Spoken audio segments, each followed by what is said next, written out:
Hello students, welcome back to a new session. Now children, in this session I have divided it into two segments. In the first segment I will be dealing with the answers for the clues I gave in the previous session. I hope you have done the correction, done the job which I have assigned to you. Now in the second segment I will be dealing with the explanation of lesson 2 Bahmani Adil Shah, where I will be taking up unit 3. Now we'll get started with the answers for the clues, and that will be my dictation words. I hope you're all aware. So keep yourself ready with the answer script and a pencil. So I'll be reading the clues followed by the answers. Here you need to focus on the spelling, children. Even though if your answer is correct, spelling is wrong, you need to put wrong. Okay, let's get started now. Now the first clue for you. The person who discovered the continent of North America. The answer is Amerigo Vespucci. Second one, the water body that separates North America from Asia. Answer is Bering Strait. The third one, the highest peak of the Rocky Mountains. Answer is Mount McKinley. Only if you have written McKinley also, it's fine. Fourth one, the major river of North America, Mississippi. The fifth clue for you, the type of vegetation within the Arctic Circle is tundra. The next one, sixth one, the plain, vast, treeless land, prairies. Check the spellings. Seventh one, people engaged in lumbering. And the word I want here is lumberjacks.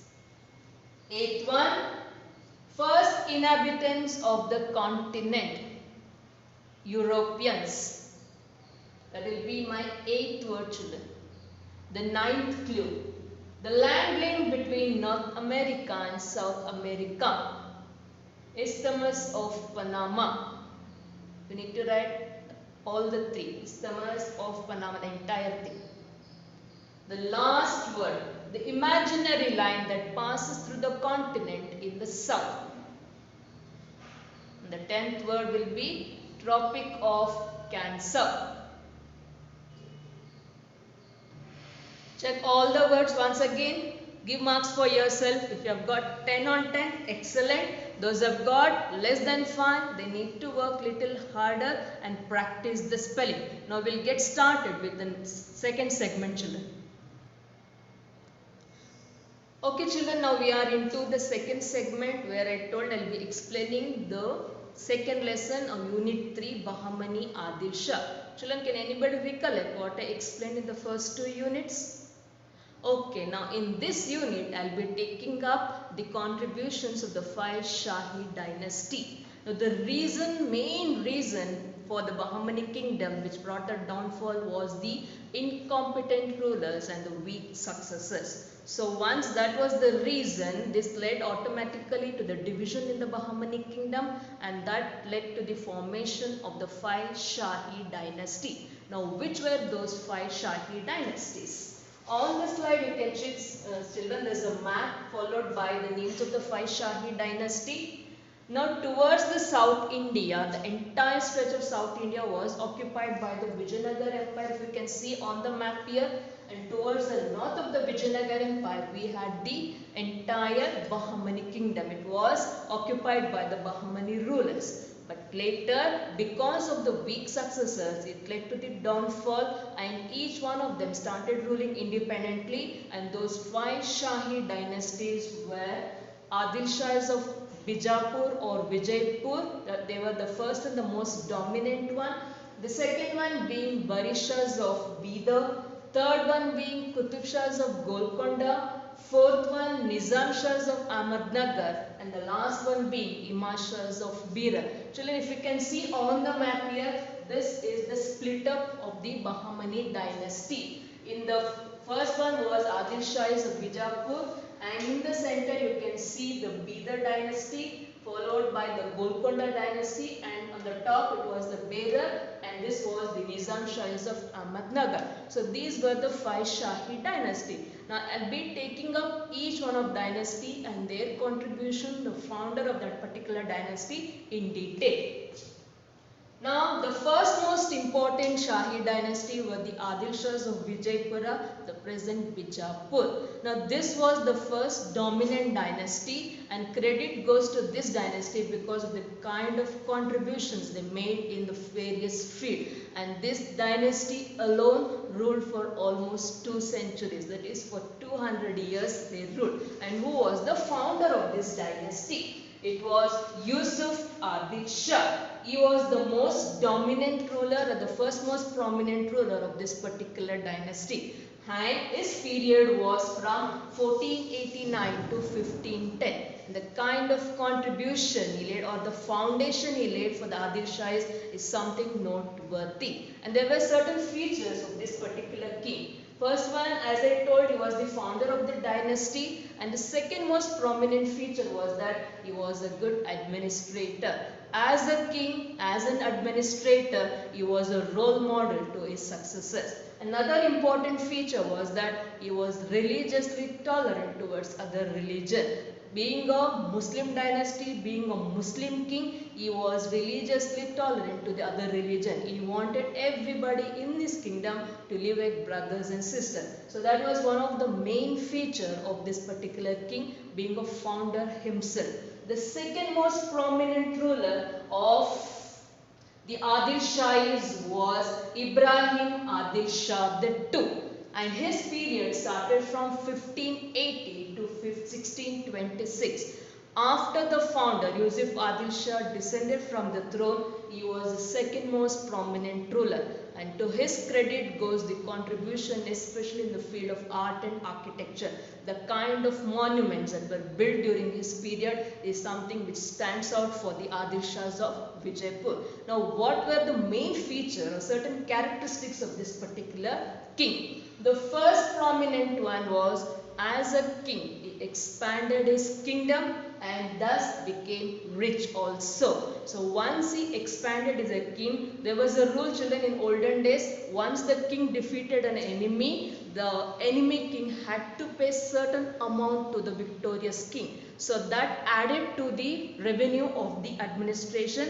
So because of that, Ibrahim Adil Shah made his administration very rich during his period. And the next important point is that as this predecessor, even he was also a religiously tolerant king. Even in his dynasty, there were people who belonged to different religions, and he did respect all the religion at the same time. And the third important point is that he sheltered many Hindu philosophers, poets and artists, and of course musicians, because he was a great lover of musician. He and Yusuf Adil Shah both gave top prominence to music, and he wanted the Muslims also to learn music also and to take up music as their profession. So in his court there were people who belonged to Hindu community also. The top philosophers, the top artists belonged to both Hindus and Muslim community. So that was one of the added feature. The next thing was, being a Muslim king, he wanted to have a cultural harmony between Hindus and Muslims. The main intention of having cultural harmony was that he wanted to have a better understanding between these two communities. By chance any misunderstanding, that would lead to a spark in the dynasty. So he wanted that cultural harmony, be it in the field of music or artists or poets exchanging thoughts and ideologies, that would lead to a better harmony between these two communities. So that was the main intention of this particular king. The next most was that because of the one feature of having a cultural harmony between these two communities, he was very fondly given the title of Jagat Guru Badshah. This is something a combination of one Hindu word and one other Muslim word. Jagat Guru is related to Hindu terminology, and Badshah Literal translation if we means it's king, which is the Muslim terminology or in Urdu terminology. So combination of both the words was the title given very fondly by the people to this particular being, and the simple reason because he wanted for a cultural harmony between the Hindus and the Muslims. Some of the other features, children, I told he was a great lover of music and he wanted Muslim community to learn music and adopt music. For that, he even penned down a book called Kitab-e-Navras. This was something to deal with the topic relating to music.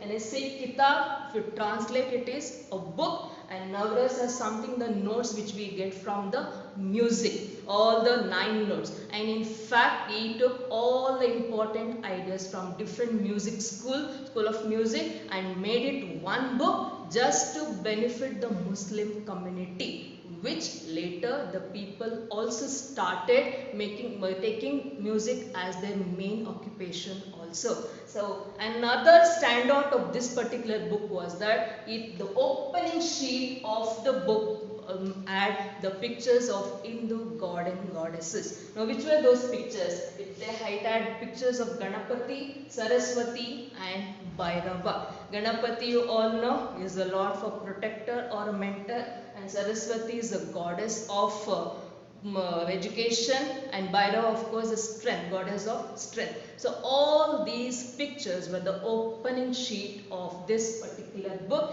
So from this also we can make out that he was for the cultural harmony between Hindus and Muslims. So that was one of the outstanding features of the king. And as I told, being a musician, he wanted the Muslims to adopt and learn music so that they will have that peace of mind and they'll have that feeling of brotherhood with the Hindu community. So that was one of the reasons. So that was some of the features or some of the contributions of Ibrahim Adil Shah. Now his contribution in the field of monuments or architecture I'll be taking up when I take the unit 4, where I'll be focusing on the cultural contributions of the Adil Shahis in particular. Now second most important Shahi dynasty was the Bidar dynasty, the Barishas of Bidar. Now Barishas were immediate neighbors of the Adil Shahis, but their dynasty area wise was very small, and the kind of rulers that ruled Bidar was not so prominent and they were not so competent. Now who was the founder of this particular dynasty? It was Qasim Barid. Qasim Barid in fact was one of the main army person when the Bahmani dynasty was ruling. So later when it got split up, he took the control of the Bidar Sultanate, which is located on the map right here. That is next in between Bijapur Sultanate and Golconda Sultanate lies the Bidar Sultanate. So the founder was Qasim Barid. Once he descended from the throne, it was his brother Ibrahim who succeeded, and to his credit goes some of the contributions. Now which were those is not so clearly mentioned, but in fact there are sources which tell that he was a good administrator also. But because of internal conflicts, this particular dynasty declined very fast, not leaving much mark in the history of South India. Now who exactly defeated was that? It was captured, I told, by the immediate neighbors, that was Adil Shahs of Bijapur, because by that time Ibrahim Adil Shah was a very strong king and his main intention was to expand the army. So once he saw that Bidar Sultanate was ruled by weak kings, he used the opportunity to the fullest extent and he occupied the Bidar dynasty because of incompetent ruler. Nobody was there to wage war against and question the Bijapur Sultans. So this automatically was brought under the control of the Adil Shah. So Bijapur Sultanate started expanding. So the third important Shahi dynasty was the Qutub Shahs of Golconda. So this was the third prominent Shahi dynasty. On the map here you can see this particular thing belonged to the Golconda Sultanate. Now, who was the founder of this dynasty? It was Quli Qutub Shah. He was the founder, and credit goes to this person for establishing the Golconda Sultanate. Now, what were some of the features of this particular dynasty? Now, being a founder, he laid a strong foundation, but he was succeeded by another important ruler called Ibrahim. He was the second most prominent ruler of the Golconda Sultanate. And like his other kings also, or like other kings from the different sultanates, he was very compassionate towards Hindu religion.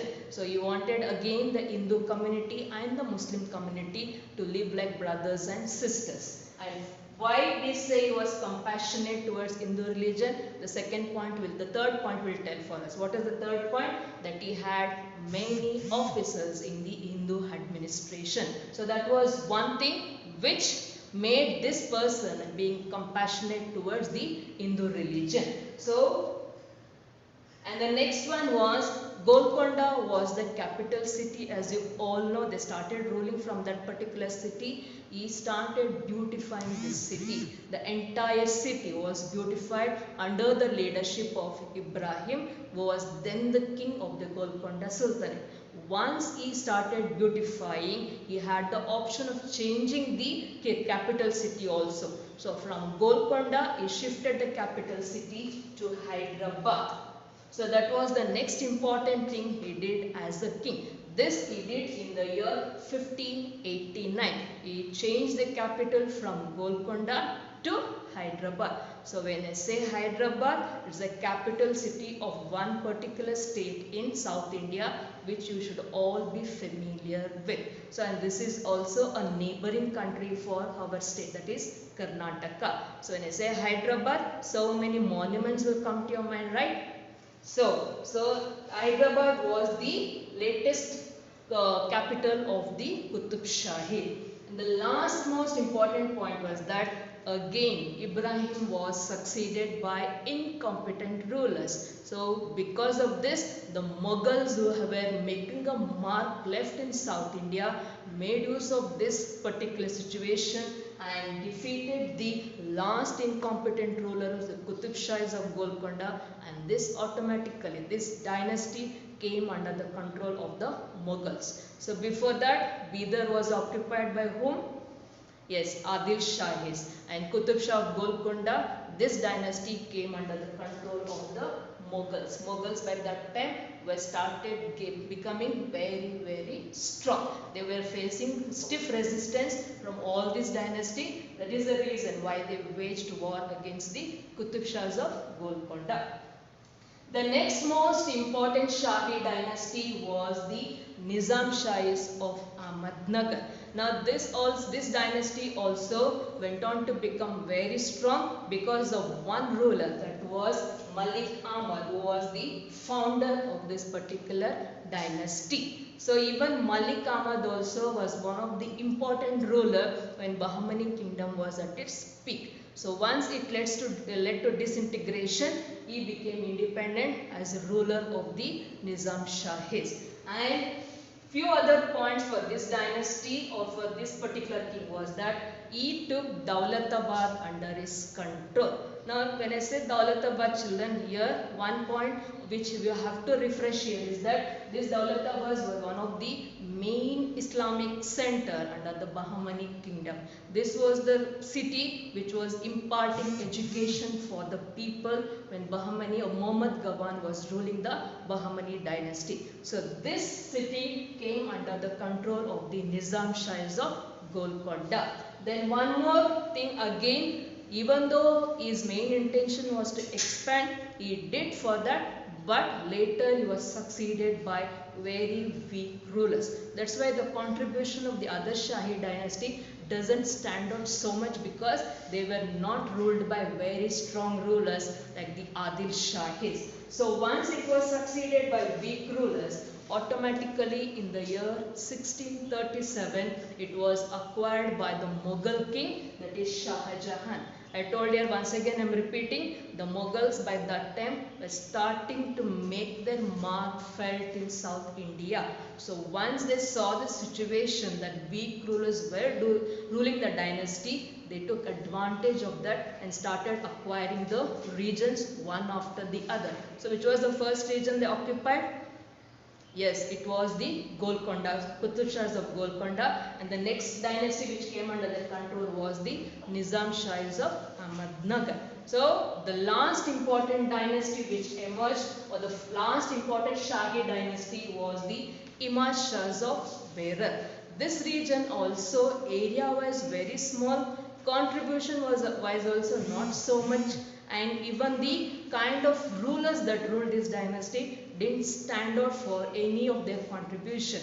But then also we need to focus on some of the points, children. The founder of this particular dynasty was Fatahullah, which is appeared on the screen for you. Now he was the founder of the last most important dynasty, the Imad Shahs of Berar. And some of the important points relating to this dynasty. Now location wise, where exactly it was located, the last important dynasty. You know, they were the neighboring dynasties of Bidar. So they were to the north of the Bidar. Bidar dynasty was in the center, as you all know in the map. Towards the north was this particular dynasty, the Imad Shahs of Berar. So this particular dynasty lie between two of the important tributaries of the Tapti river. One was Penganga and Wainganga. The major river which flows in South India, where two tributaries are there, one being Penganga, the other one is Wainganga. In between these two tributaries was the location of the last most important dynasty, that is the Imad Shahs of Berar. Some of the other points which were highlighted here is that he was very fondly called by his subjects as Imad ul Mulk, and the reason why he was given this title is clearly not known, children, but he was very fondly called by his subjects by this particular title. So usually people give titles to the kings if they like his work, or if they do something good for the subjects, the title is automatically confirmed on the king. Must be the same reason for this particular title also. And later the downfall, his son Darya Imad Shah succeeded, followed by his brother. Again series of weak rulers succeeded this particular dynasty, and finally because of their incompetency, because of the lack of administrative skill, it led to the downfall, and finally it was occupied by the Vijaypur Sultans. So Vijaypur Sultan by that time had a strong administration and they expanded in all directions. So that was the main contribution of the 5 Shahi dynasty. Children, with this I will be ending up today's session. Now in the next session I will be taking up the cultural contributions of the 5 important Shahi dynasty, where my focus of explanation will be on one important dynasty, that is the Adil Shahs of Bijapur. Go through the module, keep refreshing your memories till I meet you in the next session.